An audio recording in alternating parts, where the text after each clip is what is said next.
Wassail, beautiful people, wassail. Hello, thank you all for welcoming me back with such open hearts. It's really beautiful, thank you. Philosopher's Stone on the bottom. So we're just going to dive, birthright. It is your birthright. It's all our birthrights to reach our personal Philosopher's Stone. I'm just going to dive in and see what messages come forwards today. I want to say while sliding, slipping, diving into the frequency to channel, I was seeing a very strong magenta light, a very healing frequency. I often associate it with Jupiter, but I'm not sure it was.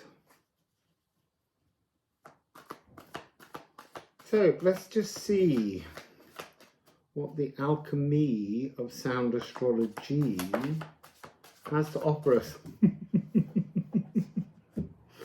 It's the petulant djinn. So this is to boil. This is an alchemical process associated with House 8. Standard, we would say Scorpio, but your House 8 may be something completely different. This is the energy of after the applause. Musically. So you've done everything and you're in that moment after the applause. So why is it a petulant djinn? You can see the djinn rising from the symbol. So we have impatiently exciting transformation. So that energy of hurrying. And then we have this beautiful concept, re-death for living resurrection. The idea being in Hermeticism that you weren't born, that was the point at which you died, because that was the point at which you left the beauty, the warmth, and the suspension of joy and love that was you in your full soul spirit. No, spirit energy. Because the soul will also die to be transformed when your journey is ended. So the idea is that you're trying now to birth yourself. So when I was in Mexico, there was a reading, you might be able to find it, when my mother came through, and she said that when a mother births a child, she absorbs all the pain to create life. And then she said, now you have to absorb all your pain to birth yourself. And that seems to be a really key message. Because we always talk about this as death and rebirth, but it's really a re-death and birth. But while alive, you have to do it living. It's a living resurrection. So bargaining for free will. Who's done that? If I let go of this, will you give me this, Spirit? No. I let go of everything. I bargained my entire life, my house, all my life's possessions. And then that didn't seem to be enough. So in my petulant djinn energy, I continued to bargain with things, and that stops. Because by bargaining with spirit, you're giving your power over only to spirit, rather than co-creating, working with spirit to bring something forward. And that's why it is the petulant djinn. There's magic. There's also fire within this card coming through fixed water. That's an interesting concept. So this is bargaining for free will. There is a sense that we always have free will. We have free will to make decisions within the labyrinth. But there is something about those decisions already being destined until you actually instigate true free will to step outside of the labyrinth and go on a proper soul journey. That's when you will begin to see true free will. So there is the law of unintended consequences, follows. And follows energy comes in, bowls you over, knocks you down, you're like a skittle and you fall. And that's because you imagine you have free will, but it's not your true free will. Your true free will is when you move with the law of intended consequences, when you co-create truly with spirit, when you work with spirit. There's so much more to say about spirit, but I can't bring up subjects that the cards don't bring up for the moment. We have to let this unfold according to what apparently you, me, the community needs to hear. Oh, I haven't done the polarities, sorry. So I am fervent or I am frigid. Where do you place yourself on that scale? How alive do you feel? How still do you feel? So the energy is associated with the frigid side of the polarity, impatience, the petulant djinn. So seeking shortcuts. Ooh, you see, now there's an interesting thing. Sometimes shortcuts are created around time by logic, but it's illogical to assume that spirit will respond to the shortcuts you desire if you haven't truly reached the frequency. And it is a frequency, it is a coding, it is a sense of philosophy within your mind, your spirit, your body, and your biome. So there'll be more on biome to come because Hygeia's here. So this is also pushing life fast and hard. Well, we've all done that. That's something about being youthful. Interest in dark shadowmancy. Ooh. So, you know, you can tip over into very dark, self-destructive energies. And you're meant to. You have to embrace all that you experience. Otherwise, you're locking it outside and it will keep manifesting in the world around you. And then you have the foolish know-all, know-nothing initiate. We've all been guilty of that. Look at me, I'm a wizard.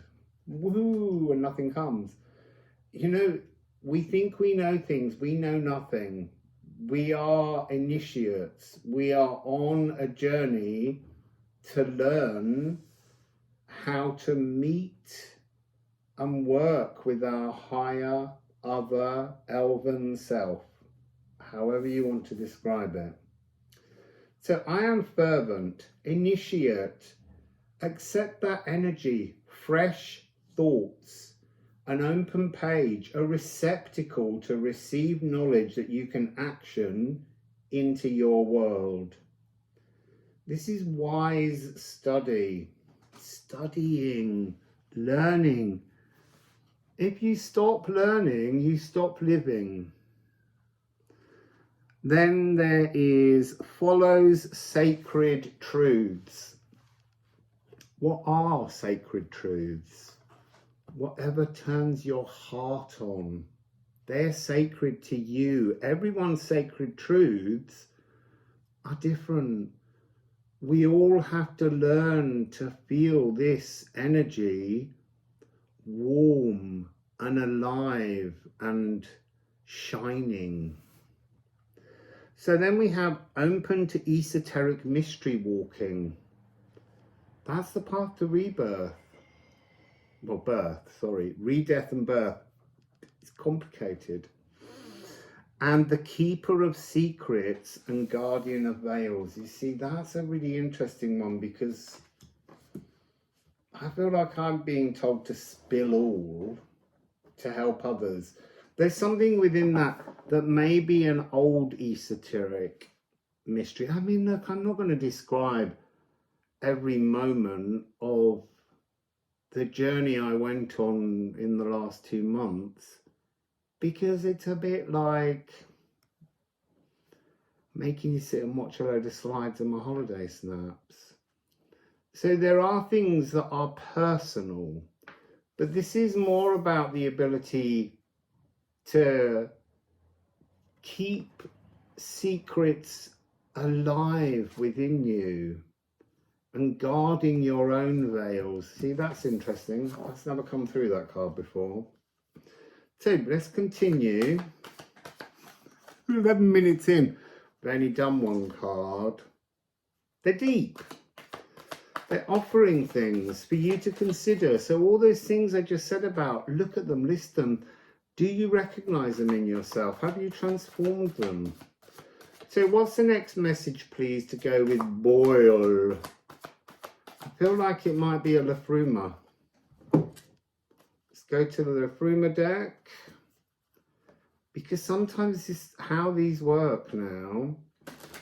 They've all got different ways to speak to our soul.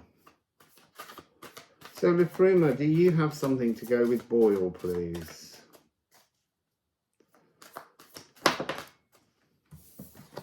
Ing. Igniting your water phoenix. What is the water phoenix? It's when your emotions have been deconstructed and you begin to understand how to reconstruct your emotional intelligence, your emotional stability, and then that energy can soar. So the water meadow is, it's kind of like marshland that bursts into flowers.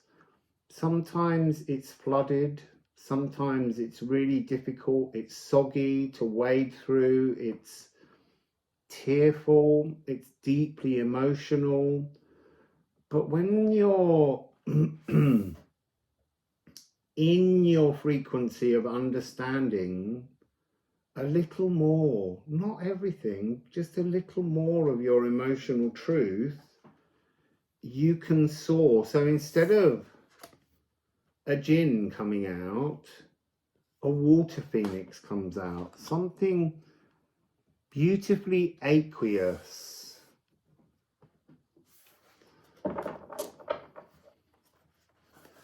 I feel like I need to read a bit of the poem. Son of the sea, Freyr's fertility forces fauna from the soul's soil. In that boggy, damp, marshy soil are the nutrients that will feed your water phoenix. Sunshine saturates the sacral as purified rain rolls to the roots of all life. Purified water, purified emotions from purified thoughts. Sunshine being the energy of, well, source, awakening everything. And placing the sun in the sacral, that's interesting, because they're next to each other. It's almost like stretching the energy. Oh, you see, now that is interesting. So it's not about all these drawings we see of all the chakras and get them in alignment. It's about joining them up. I should have known that anyway, because That's the last task that I always have to do in sound healing. I sing the sounds back to their energy centers, align them, and then a tune is made. It begins with the cosmic lullaby that is kind of my musical autograph. There's a video of that. I guess I should put it in the link box below, but I forget when I'm channeling that I say these things. And then I don't do them. I need a pen and paper for promises that I'm making to you. So, and then I wire each individual's energy in by listening to the sounds that are being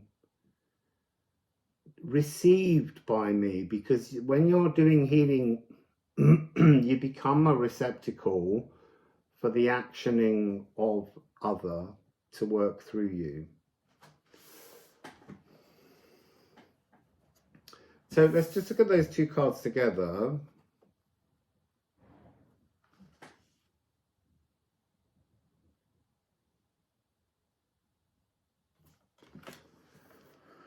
So here we have an 8 and an 8, 16, 17, 18, 19, 20 from the 2-2. So there's an 8-8 and a 2-2.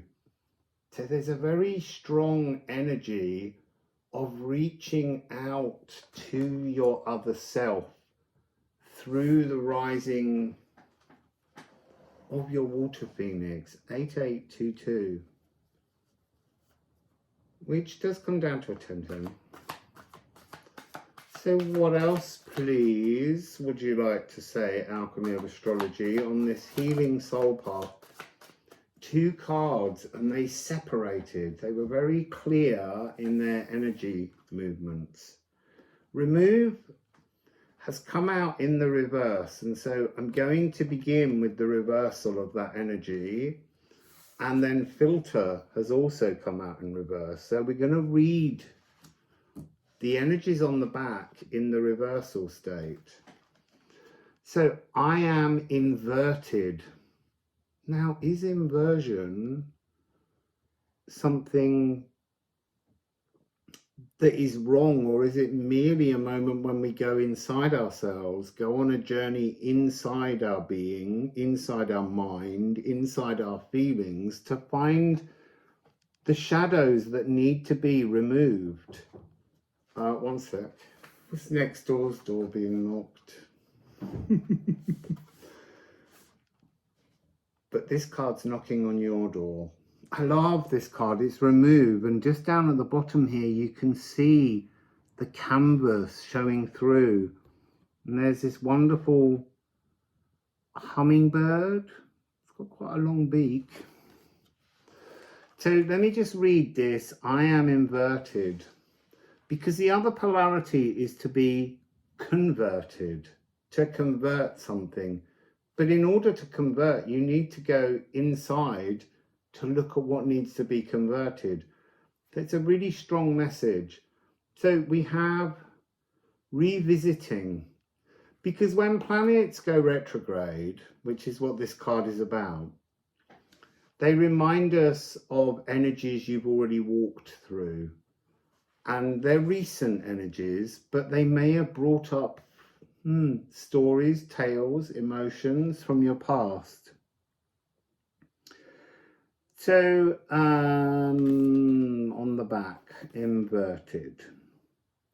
Changing beliefs.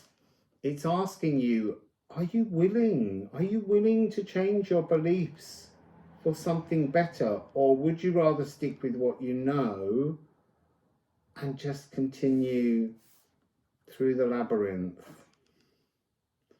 So going back over details, going back over, looking at the things, working out how you feel about them this second time around, not when you were moving through them, but now that you go back and revisit them, what do they really mean to you, those events?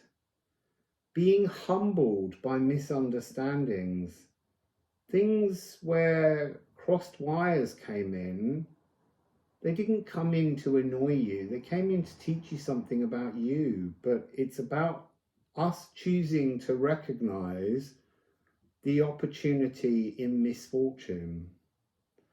And then thankful for the chances to reconsider my past, as in your past. Owning the things that you reconsider. And then on the I am converted, we have otherwise, slowing to see, reviewing and renewing, shadows lit from different angles, moving your position to change the outlook. This is such an important card. But the reversal side is saying, are you prepared to work to achieve the positive side? So the front of the positive side, retrograde, the emotional power ballad. You know, when you're singing your heart out, I would say check your lyrics, because there's some really strange lyrics clothed in pretty tunes. Catch your drift, understand you, start to review you. And then we have penetrate, deep inside yourself, look, search for the solutions that are there. All the answers are in you, all of them. You just have to look. So ratify reality. You know, tick the boxes, check off the list that you might make of things that are coming back up that you're revisiting. And it's deep in the heart. And then it says deeper still. It's much deeper than the surface level that most of us go on when we're in petulant Jinn energy. So you're looking to be fervent and converted with excitement. It brings a new energy. And this is the celestial songbird. Tuning in to, I want to say, kind of random sounds, because they're offering gifts to assist you. But that's a kind of celestial magic that you have to accept is there if you want to tune in and hear it. And then, as I said, we have filter. I'll show you it the right way up. This is house 11. This is humanity. So there's something in this energy about birthing yourself into a greater sense of humanity. This is psychically sensitive truths. And it's a soft mallet marimba. So let's look at the reversal side. I am nebulous. Are you? So this is to be out of life, to not be in tune. And then it is the social pariah. That's a pokey energy. Oh, the fella of friendships.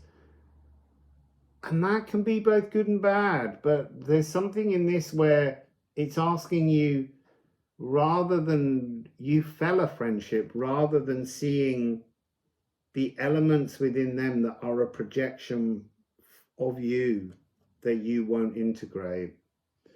And then we have joining groups that you can control.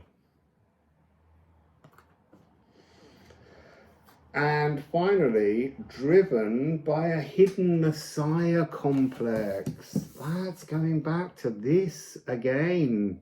Believing you are the world wizard, when in fact you need to calm back down and accept that you, what was that phrase? That you're a foolish, know-all, know-nothing initiate. We're the initiates. When we start this journey to truly heal our lives and our souls, we are just beginners, and we need to be humbled. So the Messiah complex is a very interesting concept. We do have to connect to a Messiah frequency because it exists in the world. It's part of a myriad of complexities that we have to review and resolve. The problem with Messiah complex is reaching, see, keeper of secrets, and I'm going to keep revealing them. So when you go on the exercise of imagine you are God, because you are an aspect of God, so there is a part of that within you. What does it truly feel like to be God? It feels lonely because nothing is your equal. And so you break yourself apart so that you can make friends with all the different fractal frequencies that exist within you. And that's exactly our journey. We're doing exactly the same thing. With the Messiah complex, you have to recognize and appreciate the loneliness of being the mind in which all exists. But what you mustn't do is turn that energy into some kind of virtue signaling frequency where you're placing yourself higher than others just because you have begun your philosophical soul journey and others haven't. It's down to you to integrate humanity and allow them to join you. It's not about excluding people because you think they're ignorant. That in Hermeticism there is ignorance, and we are all ignorant with our early powers. But there's a far more dangerous energy, which is the ignorance of ignorance, when we don't even realize we're being ignorant. And you can be on a soul journey, on a spiritual journey, and you can still be ignorant of ignorance if you fall foul of the hidden Messiah complex. So on the positive side, look, you have to play with the Messiah complex. You have to explore it. It's an energy that's out there. You just have to give it a philosophical space inside you and work out how it feels for you. So if you're not being nebulous and you're filtering out and removing things, then you run into the energies of being in, not out, in. You're in life. You're in the journey. And this is collective reasoning. Reasoning things within yourself on a higher frequency. This is quite a big card for quite early on in these readings, but you have to consider your reasonings for things along with the collective. So part of this soul journey, although it's an inner thing to be alone, it's a journey of reaching out to the whole community, because all of the troubles and worries in the world are elements that we haven't integrated into ourselves, and they transform and change as we transform and change. So sensing the bigger picture. So again, creating your new philosophical mission through the notion of a global transformation. The humming of the hive mind, tuning into the hive mind. What is the hive mind? It's us, all of us, behind the veil. It's the oracle energy of inspiration that was inside the omphalos. And then we have erudite pleasures from the company of others. You remove the grits, but those grits are in the world around us, but they're also in us psychologically, emotionally, physically. They're what need to be filtered out by slowing down and rationally considering how to turn your songbird into your water phoenix, how to soar and not be so petulant. Oh, I can be so petulant. Not anymore. I have been. I have to recognise that. So let's just have Liffruma again. I'm keeping an eye on the time. Oh, I can't. It's like, because I stopped it. It's another long reading, and there's only 4 cards on the table. Witchcraft. There's something really energetically slow about this energy that's got a sense of patience to renew, to instigate. You know, this energy of the retrograde, this darkness, is sitting and reviewing and then calling in the energy of inspiration, transformation, but also magic, the energy of magic flowing all around us. And look, there comes a point. I had a point when I first received the Liffruma deck where the magic and the synchronicities were so vast and fast that it frightened me. It was too much. I couldn't deal with it. It was like living in a different reality where truth was just magic. It was nothing else. Everything was synchronized, and it was disturbing. It really was. But this is about allowing those synchronicities to wink at you rather than kind of run up and be in your face. And since I finished my Janus Geminus task, the magic is winking at me in a very strong and profound way, but it's doing it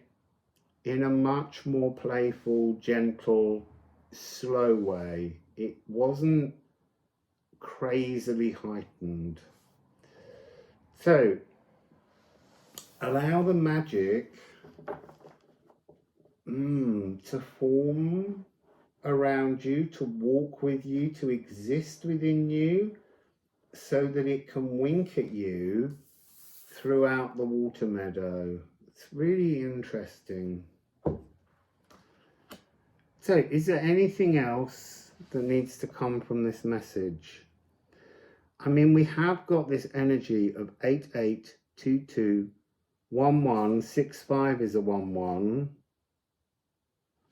and 82 is a 10. There's really interesting sacred geometry and numerology within this message about understanding complete cycles, the time needed to complete a cycle, and how it's in your control. It's your decision, but don't hurry yourself. Be true to yourself.